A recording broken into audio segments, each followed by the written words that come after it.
जय हिंद फ्रेंड्स। मैं आदित्य स्वागत करता हूं आपका आपके अपने चैनल स्टडी विथ आदित्य में। दोस्तों, आज इस चैनल के माध्यम से बिहार शिक्षक भर्ती परीक्षा के सामान्य अध्ययन के प्रश्न पत्र की चर्चा की जाएगी। वीडियो बहुत ही अधिक इम्पोर्टेंट है। वीडियो के अंत में करंट अफेयर्स के भी 10 प्रश्नों की चर्चा की गई है। ये सभी प्रश्न बिहार शिक्षक भर्ती परीक्षा के लिए बहुत ही अधिक इम्पोर्टेंट है। ये मेरी तीसरी क्लास है। इससे पहले मैं 2 क्लास लेकर आया हूँ। वे सभी क्लास बिहार शिक्षक भर्ती परीक्षा के लिए बहुत ही अधिक इम्पोर्टेंट है। अगर अभी तक आपने उन दोनों क्लास को नहीं देखा है तो आप चैनल में जाकर उन दोनों क्लास को ज़रूर देख लीजिए, और अगर अभी तक आपने चैनल को सब्सक्राइब नहीं किया है तो चैनल को सब्सक्राइब जरूर कर लीजिए। चलिए आज की वीडियो शुरू करते हैं। आज का हमारा पहला सवाल है, निम्नलिखित में से किसके विरोध में रविंद्रनाथ टैगोर ने अपनी नाइटहुड की उपाधि का परित्याग कर दिया था। इंपॉर्टेंट सवाल है, बहुत ही महत्वपूर्ण प्रश्न है। क्या पूछा गया है प्रश्न में? निम्नलिखित में से किसके विरोध में रविंद्रनाथ टैगोर ने अपनी नाइटहुड का परित्याग कर दिया था? जो नाइटहुड की उपाधि मिली थी उसका परित्याग कर दिया था। ऑप्शन दिया गया है, Rowlatt act, Jallianwala Bagh जनसंहार commission, Simon commission या क्रिप्स मिशन। सही जवाब है ऑप्शन बी, जलियांवाला बाग हत्याकांड या जन नरसंहार। इसमें क्या किया था? रविन्द्रनाथ टैगोर ने अपनी नाइटहुड की उपाधि का परित्याग कर दिया था। दूसरा सवाल है, एक वर्ष में स्वराज का नारा गांधी जी ने कब दिया था? क्या पूछा गया है प्रश्न में? एक वर्ष में स्वराज का नारा गांधी जी ने कब दिया था? ऑप्शन दिया गया है, दांडी मार्च के समय, असहयोग आंदोलन के समय, सविनय अवज्ञा आंदोलन के समय या गोलमेज सम्मेलन के समय। सही जवाब है ऑप्शन बी, असहयोग आंदोलन के समय। असहयोग आंदोलन के समय गांधी जी ने एक वर्ष में स्वराज का नारा दिया था। तीसरा प्रश्न है, वर्ष 1857 में किसने इलाहाबाद को आपातकालीन मुख्यालय बनाया था? मोस्ट इंपॉर्टेंट सवाल है। क्या पूछा गया है प्रश्न में? वर्ष 1857 में किसने इलाहाबाद को आपातकालीन मुख्यालय बनाया था? ऑप्शन दिया गया है, Lord Canning, Lord Cornwallis, Lord Wellesley या लॉर्ड विलियम बेंटिंग। सही जवाब है option A, Lord Canning. Lord Canning ने 1857 में इलाहाबाद को आपातकालीन मुख्यालय बनाया था। आइए अगला प्रश्न देखते हैं। प्रश्न संख्या 4 है, निम्नलिखित में से वह कौन था जो काकोरी षड्यंत्र केस में फांसी की सजा से बच गया था? इंपॉर्टेंट सवाल है। क्या पूछा गया है प्रश्न में? निम्नलिखित में से वह कौन था जो काकोरी षड्यंत्र कांड में फांसी की सजा से बच गया था? ऑप्शन दिया गया है, अशफाक उल्ला खान, राम प्रसाद बिस्मिल, राजेंद्र लाहाड़ी या चंद्रशेखर आजाद। सही जवाब है ऑप्शन डी, चंद्रशेखर आजाद। चंद्रशेखर आजाद वो क्रांतिकारी थे जो काकोरी षड्यंत्र कांड में फांसी की सजा से बच गए थे। प्रश्न संख्या 5 है, निम्नलिखित में से कौन सी तिथि मुस्लिम लीग ने सीधी कार्रवाई दिवस हेतु सुनिश्चित की थी? इंपॉर्टेंट सवाल है, बहुत ही इंपॉर्टेंट सवाल है। ये परीक्षा में जरूर पूछा जा सकता है। क्या कहा गया है प्रश्न में? निम्नलिखित में से कौन सी तिथि मुस्लिम लीग ने सीधी कार्यवाही दिवस हेतु सुनिश्चित की थी? ऑप्शन दिया गया है ऑप्शन दिया गया है 13 अगस्त 1946, 15 अगस्त 1946, 14 अगस्त 1946 या 16 अगस्त 1946। सही जवाब है ऑप्शन डी, 16 अगस्त 1946। 16 अगस्त 1946 वो तिथि थी जो मुस्लिम लीग ने सीधी कार्यवाही दिवस हेतु सुनिश्चित की थी। कौन सी तिथि थी? 16 अगस्त 1946। आइए अगला प्रश्न देखते हैं। प्रश्न संख्या 7 है, लंदन में home rule Indian home rule society को किसने प्रारंभ किया था? इंपॉर्टेंट सवाल है। क्या पूछा गया है? प्रश्न में कहा गया है कि लंदन में इंडियन होम रूल सोसाइटी को किसने प्रारंभ किया था? ऑप्शन दिया गया है, एनी बेसेंट, बीजी तिलक, एम के गांधी ने या श्यामजी कृष्ण वर्मा ने। सही जवाब है ऑप्शन डी, श्यामजी कृष्ण वर्मा ने। श्यामजी कृष्ण वर्मा ने क्या किया था? लंदन में इंडियन होम रूल सोसाइटी को प्रारंभ किया था। आइए अगला प्रश्न देखते हैं। प्रश्न संख्या 7 है, वह निम्नलिखित में से वह व्यक्ति कौन था जिसने विदेश में गणतंत्रात्मक सरकार की स्थापना की थी? इंपॉर्टेंट सवाल है। क्या पूछा गया है प्रश्न में? निम्नलिखित में से वह व्यक्ति कौन था जिसने विदेश में गणतंत्रात्मक सरकार की स्थापना की थी? ऑप्शन दिया गया है, महेंद्र प्रताप, सुभाष चंद्र बोस, रास बिहारी बोस या उपयुक्त में से कोई नहीं। सही जवाब है ऑप्शन ए, महेंद्र प्रताप। महेंद्र प्रताप ने सबसे पहले विदेश में गणतंत्रात्मक सरकार की स्थापना की थी। दोस्तों, ये इंपॉर्टेंट सवाल है, परीक्षा में जरूर पूछा जाएगा। आइए अगला प्रश्न देखते हैं। प्रश्न संख्या 8 है, भारतीय क्रांति की मां कौन कहलाती है? ऑप्शन दिया गया है, एनी बेसेंट, सरोजनी नायडू, रमाबाई या भीखाजी रुस्तम कामा।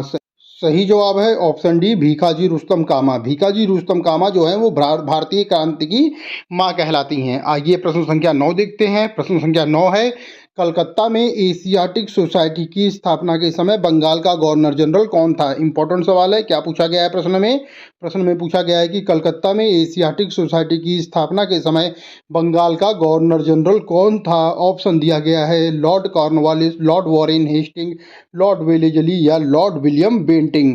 सही जवाब है option B Lord Warren Hastings. Lord Warren Hastings जो हैं वो कलकत्ता में एशियाटिक सोसाइटी की स्थापना के समय बंगाल के गवर्नर जनरल थे। इंपॉर्टेंट सवाल याला भी, ऐसे भी आप लोग दोस्तों नोट डाउन कर लीजिएगा। और अगर अभी तक आपने चैनल को सब्सक्राइब नहीं किया है तो चैनल को सब्सक्राइब जरूर कर लीजिएगा, क्योंकि इस चैनल के माध्यम से मैं डेली बिहार के 50 प्रश्नों को लेकर आऊँगा और परीक्षा से पहले एक मैराथन क्लास भी जरूर करवाएंगे, इसलिए आप लोग चैनल को सब्सक्राइब जरूर कर लीजिएगा। आइए प्रश्न संख्या 10 देखते हैं। प्रश्न संख्या 10 है, सहायक संधि को किसके काल में क्रियान्वित किया गया था? क्या पूछा गया है प्रश्न में? सहायक संधि को किसके काल में क्रियान्वित किया गया था? ऑप्शन दिया गया है Lord Cornwallis, sir John Shore, Lord Wellesley या लॉर्ड ऑकलैंड। सही जवाब है लॉर्ड वेलेजली। लॉर्ड वेलेजली, सहायक संधि को लॉर्ड वेलेजली के कार्यकाल में क्रियान्वित किया गया था। आइए अगला प्रश्न देखते हैं। प्रश्न संख्या 11 है, निम्नलिखित में से वह पहले अध्यक्ष कौन थे जिन्होंने औपचारिक विग त्याग कर गांधी टोपी पहनकर सदन की अध्यक्षता की थी? इंपॉर्टेंट सवाल है। क्या कहा गया है प्रश्न में?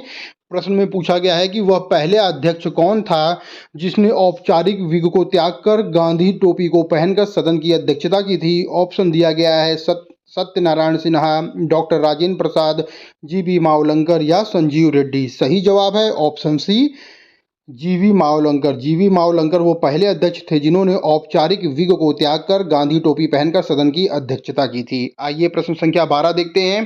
प्रश्न संख्या 12 है, निम्नलिखित में से किसका नेतृत्व महात्मा गांधी जी ने नहीं किया था? इंपॉर्टेंट सवाल है। क्या पूछा गया है कि निम्नलिखित आंदोलनों या सत्याग्रहों में से वह कौन सा सत्याग्रह था जिसका नेतृत्व महात्मा गांधी ने नहीं किया था? ऑप्शन दिया गया है भारत छोड़ो आंदोलन, सविनय अवज्ञा आंदोलन, खेड़ा आंदोलन या बारदौली आंदोलन। सही जवाब है ऑप्शन डी बारदौली आंदोलन। बारदौली आंदोलन का जो नेतृत्व है वो महात्मा गांधी ने नहीं किया था, इसे भी आप लोग ध्यान रखिएगा। आइए प्रश्न संख्या 13 देखते हैं। गांधी जी की मृत्यु पर किसने ये कहा था कि हमारे जीवन से प्रकाश चला गया है? मोस्ट इंपॉर्टेंट स्टेटमेंट है और ये पूछा गया है कि ये स्टेटमेंट किसका है। क्या है प्रश्न में? गांधी जी की मृत्यु पर किसने कहा था कि हमारे जीवन से प्रकाश चला गया है? ऑप्शन दिया गया है Lord Mountbatten, S Radhakrishnan, doctor Rajendra Prasad या जवाहरलाल नेहरू। सही जवाब है ऑप्शन डी जवाहरलाल नेहरू। गांधी जी की मृत्यु पर जवाहरलाल नेहरू ने कहा था कि हमारे जीवन से प्रकाश चला गया है। आइए अगला प्रश्न देखते हैं। प्रश्न संख्या 14 है, गांधी जी को किसने वन मैन बाउंड्री फोर्स कहकर संबोधित किया? इंपॉर्टेंट सवाल है। क्या पूछा है? निम्नलिखित में से किसने गांधी जी को वन मैन बाउंड्री फोर्स कहकर संबोधित किया है? ऑप्शन दिया गया है चर्चिल ने, एटली ने, माउंटबेटन ने या साइमन ने। सही जवाब है ऑप्शन सी माउंटबेटन ने। माउंटबेटन ने गांधी जी को वन मैन बाउंड्री फोर्स कहकर संबोधित किया है। आइए प्रश्न संख्या 15 देखते हैं। प्रश्न संख्या 15 है, अखिल भारतीय ट्रेड यूनियन कांग्रेस के 1920 में बंबई में हुए प्रथम अधिवेशन की अध्यक्षता किसने की थी? इंपॉर्टेंट सवाल है। क्या पूछा गया है प्रश्न में? प्रश्न में कहा गया है कि अखिल भारतीय ट्रेड यूनियन कांग्रेस के वर्ष 1920 में बंबई में हुए प्रथम अधिवेशन की अध्यक्षता किसने की थी? ऑप्शन दिया गया है फिरोज शाह मेहता ने, लाला लाजपत राय ने, वी गिरी ने या एम.एन. जोशी ने। सही जवाब है ऑप्शन बी लाला लाजपत राय। लाला लाजपत राय ने अखिल भारतीय ट्रेड यूनियन कांग्रेस के वर्ष 1920 में बंबई में हुए प्रथम अधिवेशन की अध्यक्षता की थी। आइए प्रश्न संख्या 16 देखते हैं। प्रश्न संख्या 16 है, नाथुला दर्रा किस राज्य में है? इंपॉर्टेंट सवाल है आला। और क्या पूछा गया है प्रश्न में? नाथुला दर्रा किस राज्य में स्थित है? ऑप्शन दिया गया है अरुणाचल प्रदेश, सिक्किम, मणिपुर या उत्तराखंड। सही जवाब है ऑप्शन बी सिक्किम राज्य में है। सिक्किम राज्य में कौन सा दर्रा है? नाथुला दर्रा है। इंपॉर्टेंट सवाल है। आइए अगला प्रश्न देखते हैं। प्रश्न संख्या 17 है, दक्षिण भारत की नदियों में से कौन सी नदी सबसे लंबी है? इंपॉर्टेंट सवाल है। क्या पूछा गया है प्रश्न में? दक्षिण भारत की नदियों में से सबसे लंबी नदी कौन सी है? ऑप्शन दिया गया है गोदावरी, कृष्णा, नर्मदा या ताप्ती। सही जवाब है ऑप्शन ए गोदावरी नदी। दक्षिण भारत की नदियों में से सबसे लंबी नदी कौन सी है? तो उसका सही जवाब है गोदावरी नदी। आइए अगला प्रश्न देखते हैं। अगला प्रश्न है प्रश्न संख्या 18 है, पेरियार वन्य पशु विहार किस राज्य में स्थित है? मोस्ट इंपॉर्टेंट सवाल है, इसमें लोग कंफ्यूजन में भी रहते हैं।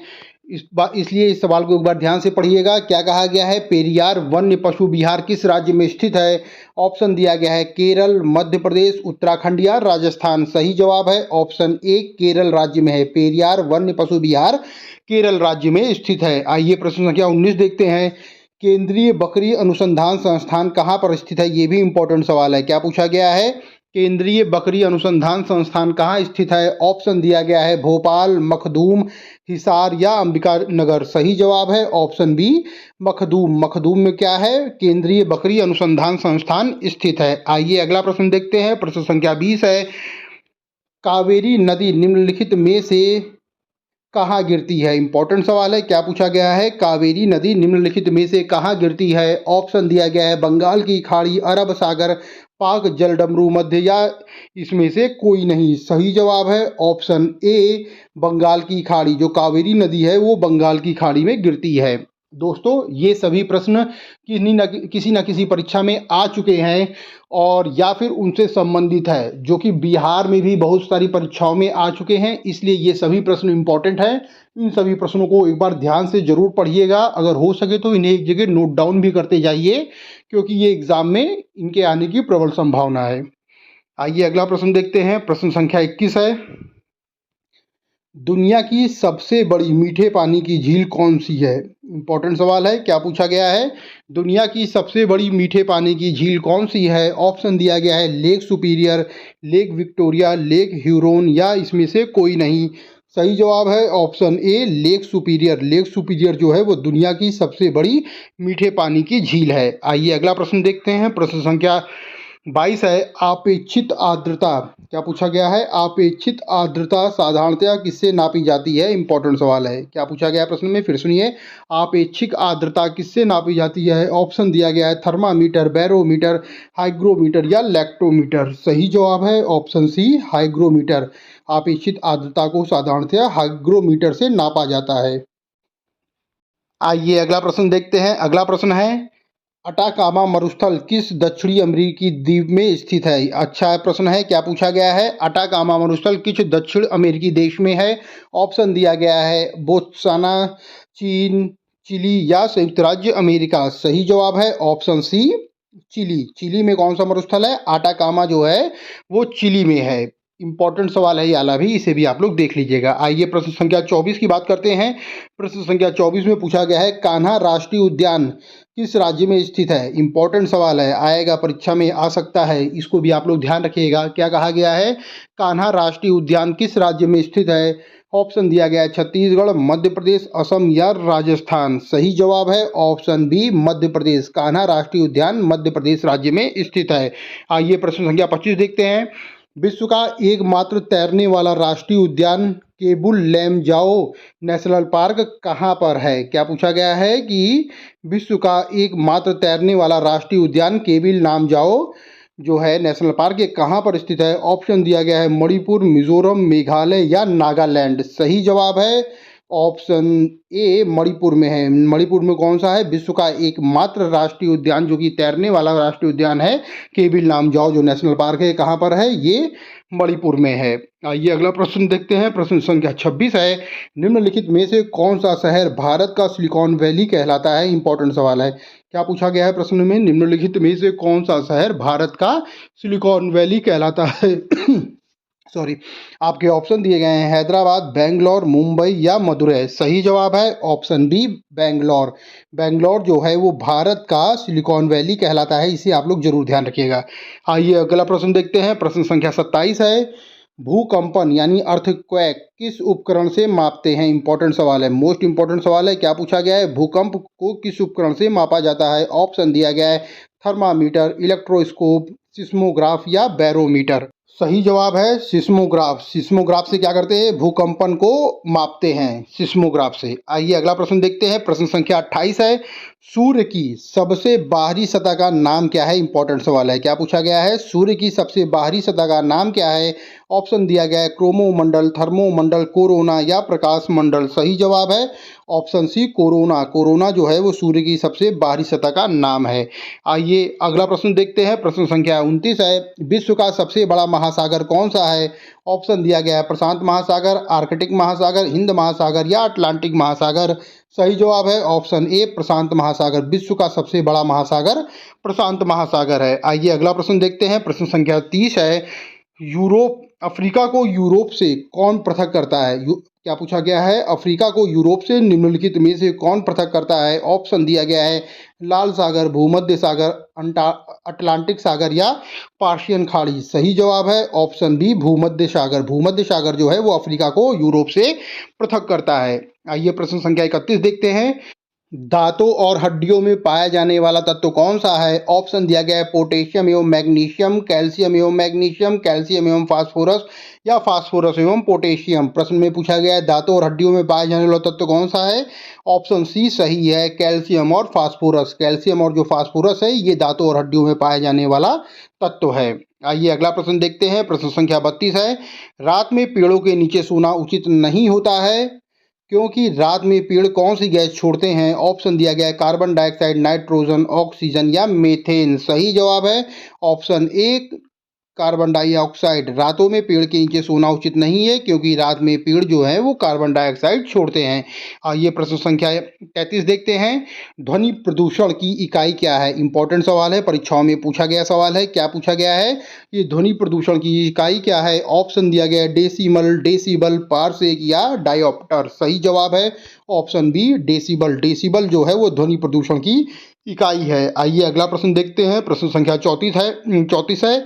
ओजोन परत कहाँ पाई जाती है? मोस्ट इंपॉर्टेंट सवाल है और ये परीक्षा में आने की इसकी प्रबल संभावना है। क्या पूछा गया है? ओजोन परत कहाँ पाई जाती है? ऑप्शन दिया गया है स्थल मंडल, समताप मंडल, क्षोभ मंडल या जैव मंडल। सही जवाब है ऑप्शन बी समताप मंडल। ओजोन परत कहाँ पाई जाती है? तो इसका सही जवाब है ऑप्शन बी समताप मंडल में पाई जाती है। आइए अगला प्रश्न देखते हैं, प्रश्न संख्या 35 है।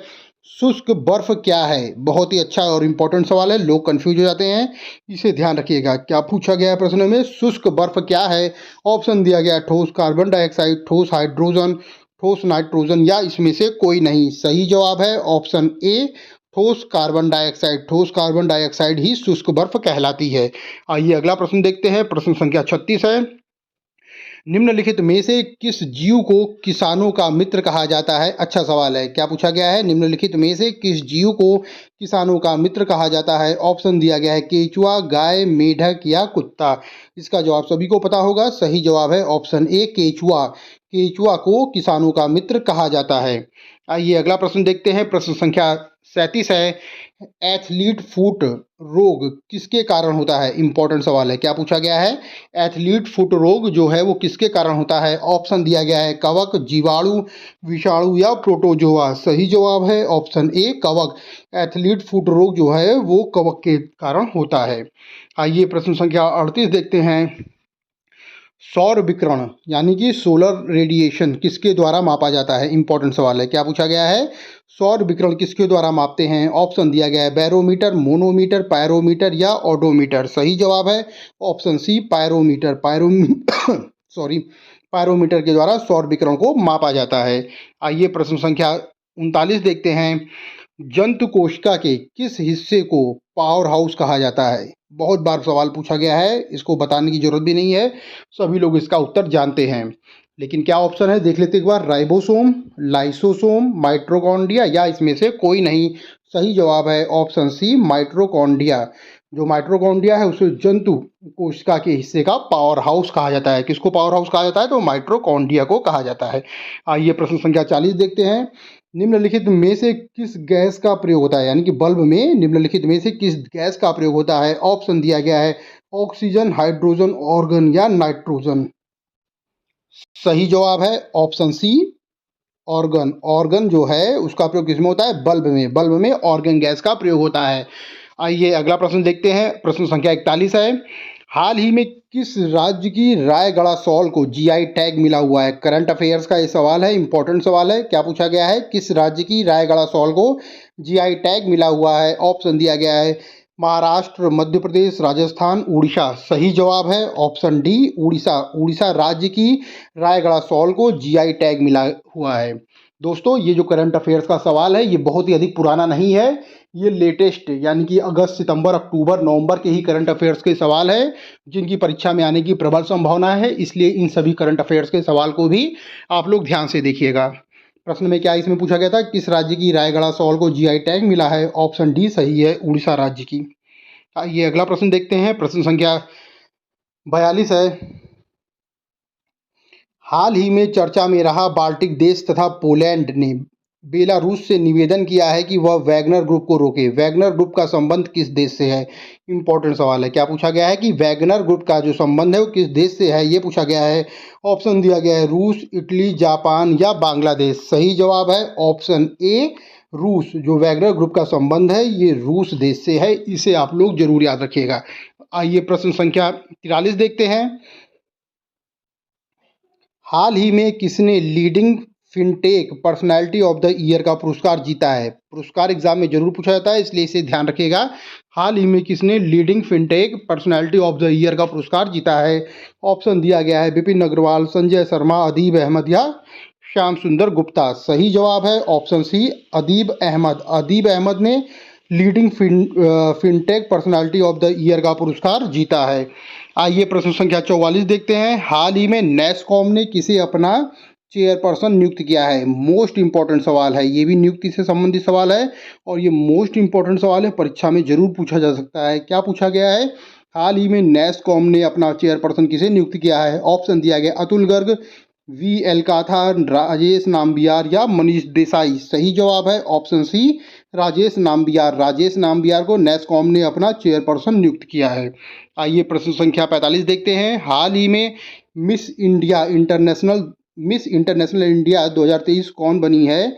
ये पूछा गया है प्रश्न में। ऑप्शन दिया गया है वैलेरी कोले, कृति आहूजा, प्रतिष्ठा गर्ग या प्रवीणा अंजना। सही जवाब है ऑप्शन डी, प्रवीणा अंजना। प्रवीणा अंजना जो हैं वो हाल ही में मिस इंटरनेशनल इंडिया 2023 का इन्होंने खिताब जीता है। आइए अगला प्रश्न देखते हैं। प्रश्न संख्या 46 है।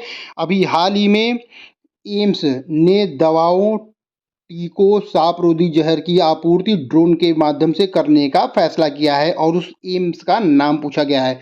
क्या कहा गया है? अभी हाल ही में किस एम्स ने दवाओं, टीकों, सांप-रोधी जहर की आपूर्ति ड्रोन से करने का फैसला किया है? इसमें पूछा गया है कि वो एम्स कौन सा है। ऑप्शन दिया गया है AIIMS Delhi, AIIMS Patna, AIIMS Jhajjar या उपरोक्त में से कोई नहीं। सही जवाब है option B, AIIMS Patna. AIIMS Patna ने दवाओं, टीकों, सांप-रोधी जहर की आपूर्ति ड्रोन के माध्यम से करने का फैसला किया है। ये ऑप्शन बी सही है।